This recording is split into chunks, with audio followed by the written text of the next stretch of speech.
So the way we're gonna set up the systems for the heat and AC, it's gonna come out a small room over here, like a small closet.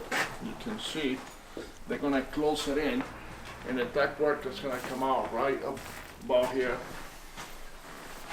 And it's gonna keep going straight inside there, and this way, that's gonna be the best way to cover both sides, inside the rooms and this opening over here. And you see that open right there, I think that's gonna be the kitchen right here. That's gonna cover the kitchen side. That's gonna be this opening right here, that's gonna cover this room over here. And there's two openings on the other side to cover the living room. And also it's gonna be one open for each bedroom and a bathroom. So that's gonna be it.